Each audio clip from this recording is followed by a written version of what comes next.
Hello and welcome to the beauty of human biology. I am your host, Tricia Reid. We're going to be exploring the language of the chakras and understanding that felt experience of being a human. I look forward to our journey together. Today we are talking with Schreck about the heart chakra, location, lungs, heart, arms, and hands. We'll talk a bit about the importance of breath, heaven and earth, the energies around our heart chakra, our higher mind, where our thoughts and feelings are processed through unconditional love with each inhale. We'll dive into chakra balancing, affirmations, and meditations. All right. Hello and welcome. My name is Tricia Reid, and here with me today is Schreck. How are you, Sherry? Great, Tricia. How are you? Ready? I am so good. We're here to talk about the heart chakra. My favorite. My favorite. Only because my heart has affected me so much in my whole life. So this is very powerful. And I hope everyone's finding this yummy journey with Sherry as she describes to us what we can be learning about our own human experience. Take it or leave it. We're just sharing. So Sherry, take it away.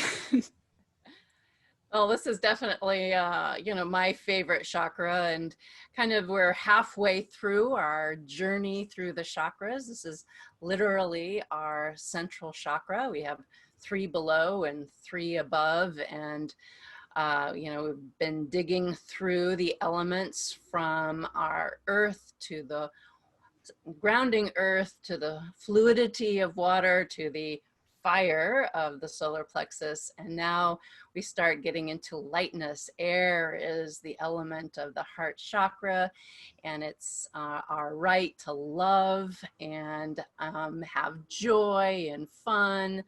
So it's a wonderful chakra. Of course, as in all of the chakras, there's things to move through so we can get into that unconditional love of that chakra. And it's truly the right to love. That is the right of the heart chakra. It also being the abode of spirit. It's often called the abode of spirit because spirit has that resonance of love. And of course, spirit isn't just in the heart, it's a metaphor, but we can experience that unconditional love when we've cleared out the old. And it is also really the source of all good relationships, relationships with ourselves, relationships to each other, to the world around us. And so purifying this is really gratifying, and it is what I think brings it brings love. What else can you say? I mean, how much better can you get than that? And so let's dive into what is a balanced heart chakra, other than love that we mentioned. What would it look like in our physical body? How would that manifest? And one would be a really strong immune system. Good heart, it's here, you might imagine, good heart and lung health. And it's also really on the muscular system. It's that of an open chest. So we can do, if we're doing yoga, we could do back bends, but it also healthy shoulders. So, good flexibility in the arms. Right? It's how we reach out and hug the world. So we want some of that. And then we can also, receive. So this is, so that's kind of what it would look like in our physical body. Then on the mental, emotional side, this is being loving, right? Compassionate. And this is, we think of compassion for others, which is perfect, but it's also compassion for ourselves. And with that, being content and peaceful, the practice of gratitude is a great way of tuning in, connecting to that. We'll be doing some of that a little later, as well as, so gratitude practice, focusing on the heart. So that all helps to bring out that loving compassion for self and others. Then in our life situation, what is how it reflects out into the world is that of having strong, loving relationships. So this is with family, with friends, with even organizations, which is kind of really an interesting concept to contemplate. So, and it's truly a relationship with self. When our relationship with self is strong, our relationship to others are strong, and vice versa. So there's in yoga philosophy, it's a mirror. What this Maya, this illusion outside of us, is a mirror of what's going on within us. So it's a great pointer to look at what we might want to resolve within our mind, our beliefs. So that's kind of what a balanced heart chakra would look like. And now what is the unbalanced, right? So on the physical end, so sometimes we see this and it's the illnesses of the heart and lungs. So this can be all different kinds of manifestations, from getting bronchitis, for example, over and over, can be congestion and related to grief that hasn't been worked through and processed. Breast issues, so such as breast cancer, is an issue with the heart chakra. Lungs, so for example, well, of course, lung cancer, but also as easy as asthma, that type of thing, also related to the heart chakra. So that's then on a physical injury in the shoulder, tightness, not being able to open up or reach. So that is related. Also, poor immune system. So that's on a physical level. Then mental, emotional. Here, the challenge of the chakra is grief and sadness. And of course, when we've had losses, we do need to go through a grieving process. However, we also want to come back to a higher realization that even if someone has passed away out of this physical body, they're still one with us. They're still within. So to kind of get to a deeper understanding that within the heart, within spirit, with who we truly are, everyone is one and with us at all moments. So eventually, as we go through our physical grieving of the outside world, the more we can come back into the inner, have a relationship with spirit, then we have a relationship with everyone that has come and gone within our life, this physical life. And with that opening is letting go of judgment. Ooh. So this is a tricky one. This is an area that it takes some real introspection and listening to the chitter chatter of the ego mind, wanting to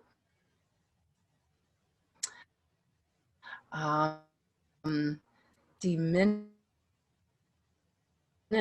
other, and this is like what I would call that little devil on the side of the ego that is trying to tell you you're less than pure, less than spirit, less than love, and start listening to the spirit, the angel on the other side, that is that of compassion, of love. And so I'm getting a little ahead of myself into healing, because that's where I want to go all the time. But judgment is the challenge, judging of self and others. It's the same as we judge others. It's an aspect of ourself we haven't come to grips with. So healing on either end is really important for that unbalanced. As I mentioned, grief and sadness, of course, is the main issue in this area to work through. So then how does it manifest out in the world? So I'm going to kind of break it up into two parts: excesses of the heart chakra, and then also the diminishes of the heart. Just a moment. And so the excesses in the heart chakra would be codependence. So what this means is that you're focusing too much on what we consider others, the outside world. And it can show up as being uh, too preoccupied with what people think, jealousy. So those are kind of some of the excesses. Also like holding on to people, not allowing them to be who they are and have their own life. So that's excesses. Deficiencies would be antisocial tendencies, fear of intimacy, fear of relationship, fear of what we consider the other, the outside world. This is also where you would get into being critical, very judgmental. So those are the two extremes of that heart chakra as it looks like from the outside world. Again, all the outside is a reflection of what's inside. So as we heal either side, we can come back to who we truly are, which is that love. And it's that polishing of the heart chakra. So the polishing, what is the polishing of the heart chakra? Again, it's not looking outside of yourself for something that's missing. That's kind of sometimes what people do when they're going for a relationship. They feel empty and they feel like they need to fill it with something. And that's a recipe for disaster, just saying. Because nothing on the outside is going to fill the self. It's spirit is remembering that you're spirit, you're whole, you are full, your heart is whole. It's like they always use the analogy of the moon, right? We know the moon is whole, right? It's whole, right. But sometimes we don't see any of it. It's in the new moon state. And this would be considered we don't feel love. And then there's moments where we feel unconditional love for everyone. And this is the open heart, full moon of the heart. So, and everything in between, right? So to have compassion as we're going through this polishing process, we will have moments of darkness, and we will have moments of light and love and compassion, and not to beat yourself up, because that's not loving. When you do have these dark moments, is to then listen. What is the devil of the ego saying? And actively, this is not me, it's not mine. So that's the core of all healing, is to come back to who you truly are as spirit. But as I say, if you're in a locked room and you want to get out, remember the main thing is getting out, but you might want to clean it up. So there's a lot of processes of the cleaning, so that as you can maybe find the key to the heart in this case, and to open it up to that who you truly are, which is pure spirit, there's things that we can do to help that process. And so on a physical level, one of the most important things is breathing, right? The heart chakra is air, the air element. Air gives lightness in the body. We take a deep breath in and it lifts the body. It also gives us oxygen, which gives us energy and heals the body.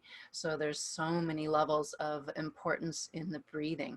It also, as we breathe, it opens up the chest area. We're opening up and stretching. So in that same line, yoga, doing back bends, or just doing little openings.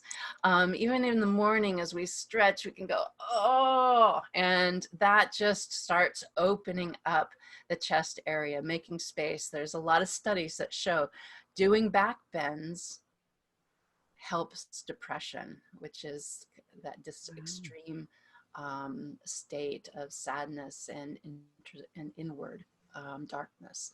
So we want to open that up. So back bends, also stretches of the shoulders, moving the arms, hugging yourself, even if there's no one else there. It helps. It all helps. It does. I know after we do this in your classes, I mean, the openness that happens and the ego that goes away by opening up the front and back heart space is very helpful. Can you explain the importance of the front heart space versus the back heart space? Yeah. So the heart chakra is in all. It's not like front, sides, back. It's all, right? But the thing is in general, we have this tendency to round, to come forward, like we're looking at our devices, right? We're looking down, we're covering, and there's this psychological aspect of thinking we need to protect. And so we over time get kind of slouchy. And that we want to balance, right? So the heart chakra is front and back. We want both. We can associate our back body a little bit more with what's unconscious. We don't see it, right? We don't see our back hardly at all. We really have to work at it through a mirror to even be aware. So it's kind of analogous to the part of us we're not aware of. And we want that unconscious, which is connected to that ego that covers the fullness. We want to bring more awareness and strength and action there. So that of working the back, strengthening the back, and stretching the front, which is more associated with our unique expression of our heart. Now, everybody relates and offers their love out to the world in unique ways. Everyone has talents, and we want to be inspired by spirit, by love, by compassion to offer that. But if we're in fear and grief and sadness because of like old relationships, right? You know, we can't be there for others, or even for ourselves for that matter. So that's a little bit of the front and back. We want to both. The tendency though is to over round, so we bring that back into balance on a physical level. And then some other things that can be in the healing. One of the things, although also related to throat chakra, is singing the name of the divine. So this is bhakti yoga is what they call it. And this is the yoga of devotion. So this is connecting back to spirit, who we are, and that we are one with the divine. And bhakti is that of connecting to the divine, and through different means, and one of them is singing. That's the most common, and was really one of an early practice of mine that really helped heal a lot of grief and sadness, of being separated from the divine. And yeah, that was many years, still probably unraveling some of that for sure, but it's a beautiful practice. And you can look up different chants online. There's just so much music out there. If you look bhakti yoga and look up chanting, or if you, whatever spiritual practice you have. A couple of my first chants that really opened up mine was an Om Namah Shivaya chants and a Gayatri mantra chant, both of which just I started listening and chanting along, not knowing much of anything actually, and I would just start crying. There was just so much covering that fullness and connection to the divine that it just had to come out. And so it's a great practice of moving through old grief that you might not even know that you're holding, because Yeah. this grieving from the separation of the divine, of who we are, is so deep, and many layers for myself for sure, that has had to release over the years. Where would somebody begin in even understanding that they might be grieving for that separation that you're referring to? Any grief of any kind, sadness of any kind, depression of any kind, is all an indication that there isn't awareness of who you truly are, which is love and light. And so if you're not in a resonance of love and joy and happiness, then there's an aspect that you haven't fully open to the love that you are and the compassion. So that's basically their emotions are great for that, because it's like, it's a very clear indication. If you're not happy, there's work to be done. It's always a great invitation. As you mentioned at the beginning, with the heart chakra being in the middle of all the other chakras, how does that affect the other chakras?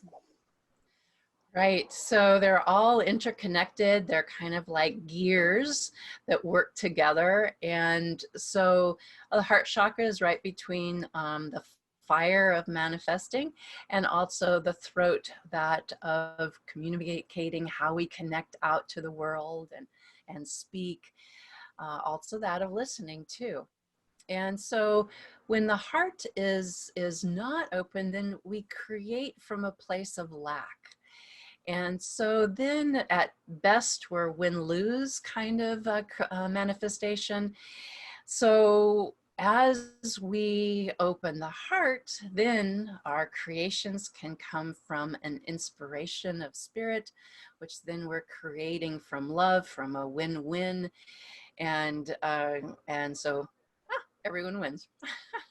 And there's just more love and light in the world. So that's the clear thing. The other is in our communication. If our heart isn't open, we might communicate with anger and hurting others, and then we feel guilty, and that is just a ball rolling downhill. So it affects all of our, and that's again where our relationship comes in, because if we're not communicating in a loving way, it doesn't mean that you don't get across your experience and let your, it's very important to do that, but you're coming and communicating with knowing that it's you that is having this experience, and you're communicating and not blaming anyone else out there. So this, and again, I'm getting a little ahead because next time we talk about the throat chakra, but it's, as Tricia, as you said, they're all interconnected. Is there anything else you feel like you're being asked to tell us today? I mean, this is just beautiful. I'm always in awe listening to you explain it all. It's like, I don't want to interrupt because I don't want to miss a single nibble of information, but is there anything else you feel like life's asking you to share with us? Well, the other part of this is what I mentioned just briefly, is listening to your thoughts and seeing, you know, when you feel those emotions that are of sadness, for example, notice what thought is related to that, and really ask yourself, is this, and this is often a judgment, like should or shouldn't for yourself or someone else, and really ask yourself, is that really true from the highest place, from spirit, from that loving, unconditional place? Is that thought really true? And probably not. Just saying, that's the answer. But you do have to go through that introspective. Is it really true? And then knowing that it is actually from that highest place. It's not, you can let it go because it's not yours. It's not you, it's not yours. It's coming from an ego place of fear, of lack. So then you can just let it go and just come back. I am spirit, I am love, I am compassion for self and everything that's going on around us. And when you do, you know, that whatever emotion was there that was pointing to that thought will just drop, it'll just disappear. And compassion, love, peace, all of those beautiful resonances that are always within the heart, it just sometimes it's hidden from these thoughts. And so we're gonna have a little, if you're ready, a little practice of tuning inward to our heart, doing a little breathing, and then a little, what we call a loving kindness meditation. Sounds great. I love it. Let's do it. So just refresh your posture. So however you're sitting, just see if you can get a little more upright, right? A little more heart opened. And we're going to start with some breathing. So I just invite you to close your eyes if you feel comfortable with that. If not, you can keep them open.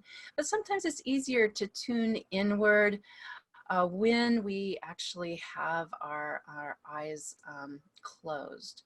So just bring your awareness to the heart. And I would even say at the beginning, just to bring a little more awareness to where the chest is, where the heart center. Sometimes we don't even know exactly where that might be. You can place your hands there and see if you can feel and invite the shoulder blades to move towards each other a little. So you can even think of those shoulder blades as being a pair of hands of the divine, just supporting that gentle opening to that love and light that's within.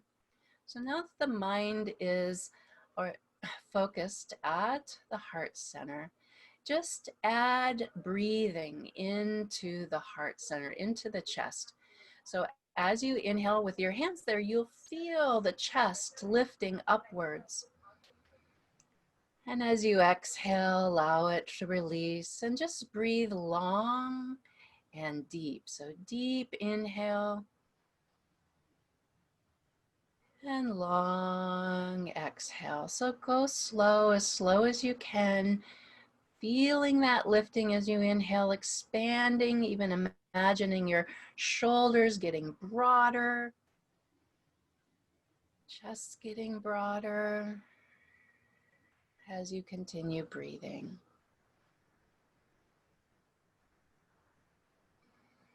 Keep that long, deep breath. Imagining that pair of hands of the divine supporting you in your opening, the opening to love. The love within, the love of the divine, the love of spirit, who you eternally are. And we're going to practice gratitude. So think of one thing that you are grateful for in your life. And just with that gratitude, with feeling the abundance of whatever it is you're thankful for, just connect into that. I love being thankful for my spiritual practices. That allows me to really connect in to who I truly am. But you might just be really grateful right now for having a roof over your head. Doesn't matter, just it can be small. Grateful for this moment of breathing.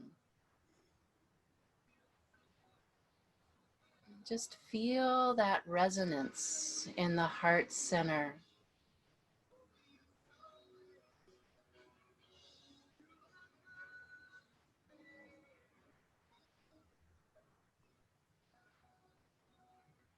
Now with that resonance and still nice, deep, long breaths, we're going to be offering out positive thought, or you can think of these as blessings or prayers, out to different individuals. And you can keep your hand at the heart center for more resonance, or if you like, you could have your palms open resting on your legs, whatever feels right for you, because this is going to be blessings that are going to be coming from this open, resonant heart out into the world. So first think of someone, what we call a benefactor, someone that you love, that has maybe supported you in your life. And we're going to add blessings, sending them blessings. So you can think in your mind as you're doing this, dropping these blessings into the heart and letting them shine out to that individual. May they be happy.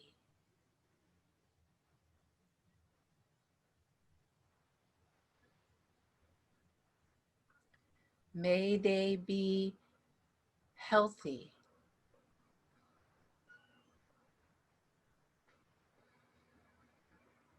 May they have peace of mind.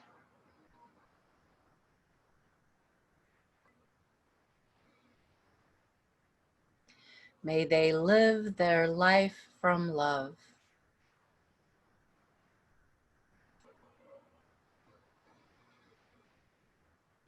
Now think of a friend who may be in need of a little blessing in their life.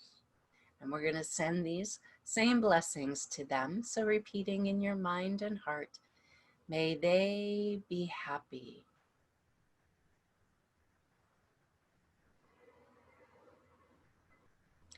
May they be healthy.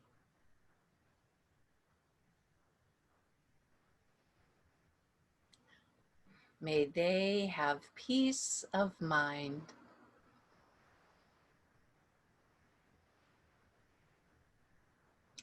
May they live their life from love.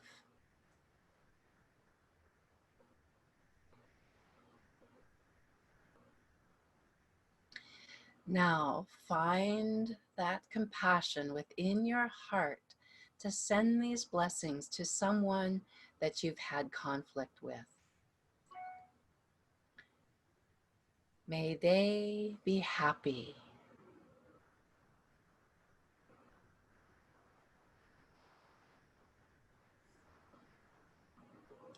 May they be healthy.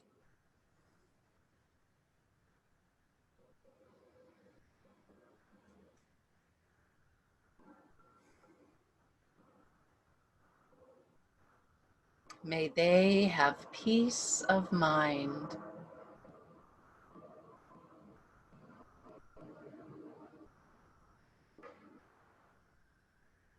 May they live their life from love.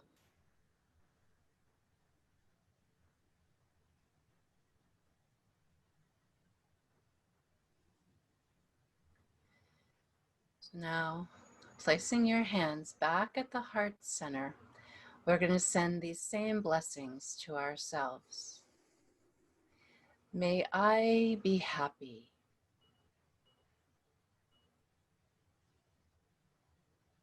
May I be healthy.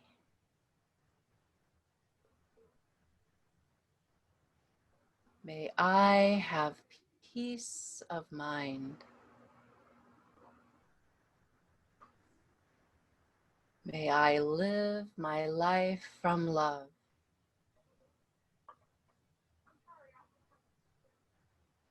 And then with the hands in Anjali Mudra, sending the prayer that everyone everywhere, to everyone everywhere, may everyone everywhere be happy. May everyone everywhere be healthy. May everyone everywhere have peace of mind.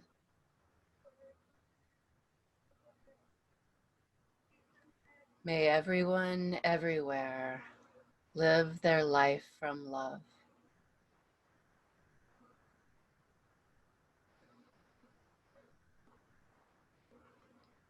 So just take a moment and notice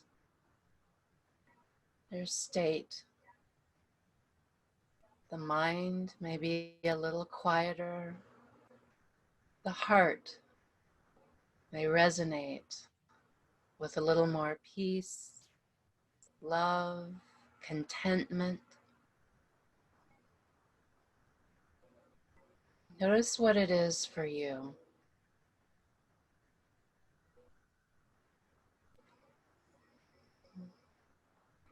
Honoring that light within, spirit, pure, full of love. From that place, we honor each other as we say, Namaste. And Namaste acknowledges the pure spirit within and honors that same light in every being. And when we come from that place, there is peace. I love it. Thank you so much for these guided meditations. I love it. And I hope everyone is taking notes and looking at how they can incorporate these practices into their own lives. It really has healing properties. And I'm so thankful, Sherry, that you've committed so much of your life to sharing and gathering and then sharing more. It's my pleasure. All right, everyone. Thank you for joining us. I'm Tricia Reid, and my guest is Sherry Schreck, and we will see you all soon. Have a great day.